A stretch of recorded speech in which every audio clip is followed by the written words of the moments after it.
Today we have an alternative to traditional mechanical switches, and we're not talking about optical switches either. We're talking about electrostatic capacitive switches. Electrostatic capacitive switches offer an alternative to mechanical switches by removing the mechanical components inside to increase longevity. Typically, these switches use a rubber dome with a spring underneath to give it a very unique sound and feel. However, these types of switches usually come at a high price, with examples from Leopold and HHKB. Some other manufacturers have similar style switches for lower prices, but today's electrostatic capacitive switches from Varmilo are much different. Varmilo is offering their new version of electrostatic capacitive switches to the public in a few different forms. These switches are formerly known as EC V2 switches. These use a more traditional approach, with the switch looking very similar to a mechanical switch. However, the internals look very similar, but the way it operates is much different. In simple terms, the switch builds up an electrostatic capacity when it's being pressed, and once that capacity reaches a certain value, it registers the key press. This way, the switch never has to make contact within the switch to register a key press, and thus improves lifespan and potentially smoothness. Now, even though these look like a standard mechanical switch and look like they can fit a normal PCB, they can't. They require a specific and proprietary PCB that Varmilo makes in order to work. Varmilo offers the EC V2 switch in several different forms. There are 3 linear versions, Daisy, Sakura, and Rose, and 1 tactile switch, Ivy, which unfortunately I don't have on hand. Daisy has an actuation of 35 grams, Sakura is 45, Rose is 55, and Ivy is 50 grams. Now that we know what the switch is, how it works, and which options you have, let's see what they're like. First, let's go over how these EC switches feel. Just like optical switches, these are insanely smooth. There's almost no friction whatsoever, and smoothness is consistent all the way down. There's no spring crunching either, which is a surprise for a stock switch. For comparison, they seem as smooth as stock Securios or Telios, in my opinion, from Zeal. These switches feel great and make for a really nice experience for someone who wants a super smooth switch option without having to crack open the switches and get to lubing. With that being said, let's move into the sound department. Sound is completely preferential, so my opinions are my own here, and what I think may sound good may not sound good to you. Downstroke and upstroke in this switch happen to have a high-pitched plasticky sound during normal and soft typing. Even though when it's housed inside this Summit board fitted with the Rose switches from Varmilo, the plastic-like sound is louder with only a few exceptions. Here's a sound test of what the board sounds like with the Rose switch.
I personally prefer a lower pitched and more muted thock sound compared to the clacky high pitched sound. On the bright side, there is no spring pinging or crunching sounds, which is awesome for a stock switch. These switches aren't going to be mod friendly either, since all of them are soldered into their respective boards and not sold separately. Anyways, here's a comparison between the switches with some light modifications.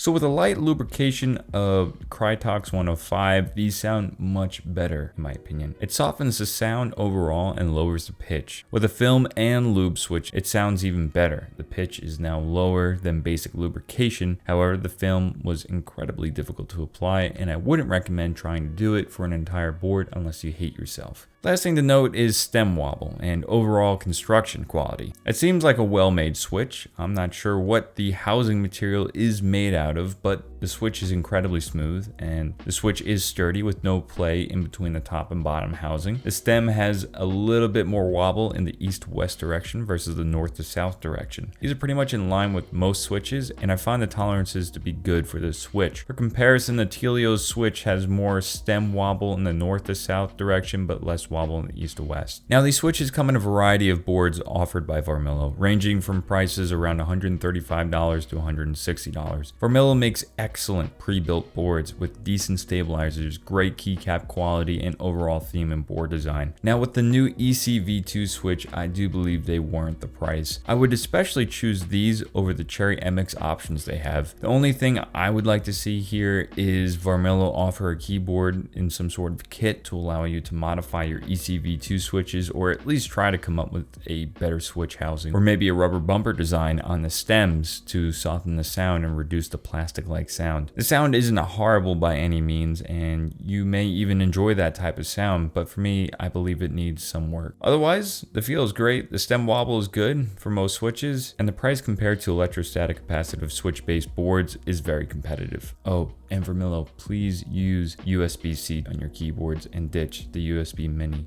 Please. Thank you. If you want to see more videos like this and help support the channel, consider checking out the rest of the channel and subscribing. I'll catch you guys in the next one.